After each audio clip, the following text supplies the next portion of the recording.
Welcome back to our family. ഇന്നത്തെ നമ്മുടെ വ്ളോഗെന്ന് പറയുന്നത് ഇന്നത്തെയും നാളത്തെയും കൂടെ അങ്ങനെ 2 ദിവസത്തെ വീഡിയോ ഉൾക്കൊള്ളിച്ചുകൊണ്ടുള്ള ഒരു വ്ളോഗാട്ടോ. എൻ്റെ മോൻ്റെ ബർത്ത്ഡേ ആണ് പിറ്റേന്ന്. എൻ്റെ തലേദിവസത്തെ കാര്യങ്ങളൂടാണ് നമ്മൾ കാണുന്നത്. രാവിലെ തന്നെ അപ്പവും കടലയുമാണ്. കടലതേ കുക്കറിനകത്തൊക്കെ ഇട്ടു. അപ്പത്തിനുള്ള മാവെല്ലാം സെറ്റാക്കി അങ്ങനെ അപ്പവും ചുട്ടു. കടലക്കറിയൊക്കെ വെച്ചതിന് ശേഷം നമുക്കിന്ന് ഹോസ്പിറ്റലിൽ വരെ ഒന്ന് പോകണം.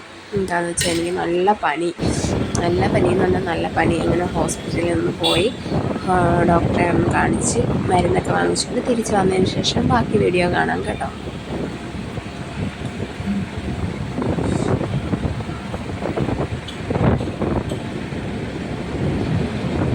ഞങ്ങളുടെ നാടൊക്കെ ഇഷ്ടമായെങ്കിൽ പറയണം കേട്ടോ. ഇതാണ് ഞങ്ങളുടെ നാട്. എല്ലാവരും കമൻറ്റ് ഇടണം കേട്ടോ. ഹോസ്പിറ്റലിൽ നിന്ന് വന്നപ്പോഴേക്കും ഉച്ചയായിരുന്നു. തലേദിവസത്തെ ബിരിയാണി ഇരിപ്പുണ്ടായിരുന്നു. അന്നേരം വിചാരിച്ചെന്നാൽ ബിരിയാണി നമുക്ക് ചൂടാക്കിയെടുത്ത് കഴിക്കാമെന്ന്. റൈസ് വേറെ ചിക്കൻ വേറെ ആയിട്ടാണ് ചൂടാക്കിയെടുത്തത്. ഞാൻ ചിക്കൻ ഇച്ചിരി എണ്ണ ഒഴിച്ച് അതൊന്ന് ജസ്റ്റ് ഒന്ന് വരട്ടിയെടുക്കാമെന്ന് വിചാരിച്ചു. അങ്ങനെ എനിക്കിഷ്ടമല്ല കേട്ടോ ചിക്കൻ. നിങ്ങൾക്കൊക്കെ ഇഷ്ടമാണ് ചിക്കൻ. ഞാൻ റൈസ് മാത്രമേ കഴിക്കാറുള്ളൂ. അങ്ങനെ എന്തായാലും ഉച്ചയ്ക്ക് ഫുഡൊക്കെ കഴിച്ചു. നിങ്ങളൊക്കെ കഴിച്ചോ? ഫുഡൊക്കെ കഴിച്ചോ എല്ലാവരും ഉച്ചയ്ക്ക്? പിന്നെ വൈകുന്നേരം ആയപ്പോഴേക്കും ടെറസിൻ്റെ മേളിലൊന്ന് കയറി തുണിയൊക്കെ പറക്കാൻ വേണ്ടി കയറിയതാണ്. അന്നേരം നേണ്ട നമ്മൾ ഓൺലൈൻ വാങ്ങിച്ച നിത്യവഴുതനയുടെ അരിയിട്ട് കിളിപ്പിച്ചതാട്ടോ. അങ്ങനെ അതിനകത്തൊക്കെ നിത്യവഴുതന പിടിച്ചിട്ടുണ്ടായിരുന്നു. ഒരു 7-8 എണ്ണങ്ങളോളം കിട്ടി. അത് നന്നായിട്ടങ്ങ് വിളഞ്ഞു പോയിട്ടുണ്ടായിരുന്നു. ഇനി നിർത്തിയിരുന്നാൽ കൊള്ളത്തില്ല. അങ്ങനെ എന്തായാലും അതെല്ലാം കട്ട് ചെയ്തെടുത്തു. പിന്നെ 2 പയറും കിട്ടിയിട്ടുണ്ടായിരുന്നു കേട്ടോ. കുഞ്ഞൊരു കൃഷി പോലെ ചെയ്തതാണ്. കിളിക്കോ ഇല്ലയോന്നൊന്നും അറിയില്ലായിരുന്നു. എന്നാലും ചെയ്തപ്പോൾ കിളിച്ച് നമ്മളിത് ഇങ്ങനെയൊക്കെ ചെയ്തിട്ട് നമുക്ക് അതിനകത്ത് നിന്ന് വിളവ് കിട്ടുമ്പോൾ നല്ലൊരു സന്തോഷമല്ലേ. അപ്പോഴേക്കും വൈകുന്നേരം ആയപ്പോഴത്തേക്ക് ഞങ്ങൾ വിചാരിച്ച് പുറത്ത് നിന്ന് പോയിട്ട് വരാമെന്ന്. റിച്ചുകുട്ടൻ്റെ ബർത്ത്ഡേ നാളെ. അങ്ങനെ വിചാരിച്ച് നമുക്ക് കടയിൽ പോയി അവനിക്കൊരു ഉടുപ്പൊക്കെ എടുക്കാമെന്ന് കരുതി. അങ്ങനെ ഞാനും ഇക്കായും മക്കൾ 2 പേരും കൂടെ കടയിലോട്ട് പോവുകയാണ്. ബാക്കി നമുക്ക് കാണാം.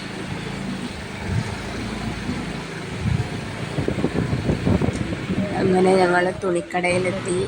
റിച്ചുകുട്ടനൊരു ഉടുപ്പ് വാങ്ങി. പിന്നെ ബേക്കറി കയറിയിട്ട് നാളെ പായസം വെക്കാനുള്ള സാധനവും ഒരു കേക്കും വാങ്ങിച്ചു.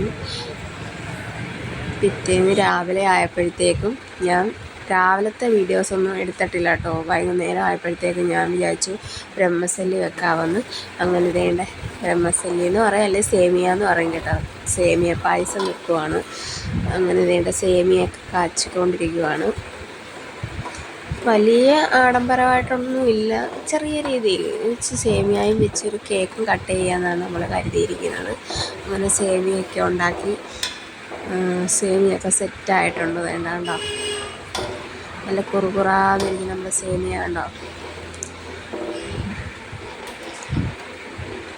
ഇതിടുന്നതിൻ്റെ വീഡിയോ ഞാനിടാം. എല്ലാവരും കണ്ടിട്ട് അഭിപ്രായം പറയണേ. വൈകുന്നേരം ആയപ്പോഴത്തേക്ക് റിച്ചുകുട്ടനെ ഒരുക്കി കേക്ക് കട്ട് ചെയ്യാൻ പോകാം ഞങ്ങൾ കേട്ടോ. ഞാനൊരു ഹാപ്പി ബർത്ത്ഡേ ഒക്കെ പറഞ്ഞൊരു ഉമ്മയൊക്കെ കൊടുത്തു. എന്നിട്ട് കേക്ക് ഇതാട്ടോ. ഞങ്ങൾ മറ്റേ കേക്ക് വാങ്ങിച്ചില്ല. അവനിക്ക് ഇഷ്ടമല്ല ക്രീമുള്ള കേക്കായത് കാരണം. ഇതാകുമ്പോൾ അവൻ ശകലം കഴിക്കും. അത് കാരണമാണ് ഈ കേക്ക് വാങ്ങിച്ചത്. പിന്നെ എല്ലാവരും കൂടി നേണ്ട കേക്കൊക്കെ മുറിച്ചു. ഫസ്റ്റിലെ പാപ്പുവും മോനും കൂടാണ് കേക്ക് കട്ട് ചെയ്യാൻ നിന്നത്. അങ്ങനെ പാപ്പുവും മോനും കൂടെ കേക്ക് കട്ട് ചെയ്യുവാണ്. കേക്ക് കട്ട് ചെയ്ത് എല്ലാവർക്കും കൊടുത്തു. ഇന്നത്തെ വീഡിയോ ഇത്രയൊക്കെ ഉള്ളൂ. പിന്നെന്താ, എൻ്റെ ഈ വീഡിയോ ഇഷ്ടമായാൽ ലൈക്ക് ചെയ്യുക, ഷെയർ ചെയ്യുക, കമൻറ്റ് ചെയ്യുക, സബ്സ്ക്രൈബ് ചെയ്യുക. ഇതുപോലുള്ള വീഡിയോസുമായിട്ട് ഞാൻ വരുന്നത്. നിങ്ങൾക്ക് ഞാനിങ്ങനെ ഇടുന്ന വീഡിയോസ് ഇഷ്ടമാവുകയാണെങ്കിൽ എന്നെ ഒന്ന് സപ്പോർട്ട് ചെയ്താൽ ഞാൻ ഇതുപോലെ ഓരോ വീഡിയോസായിട്ട് അപ്ലോഡ് ചെയ്യാൻ ശ്രമിക്കാം. എന്നാൽ അടുത്ത വീഡിയോയിൽ കാണുന്നത് വരേക്കും ബൈ ബൈ.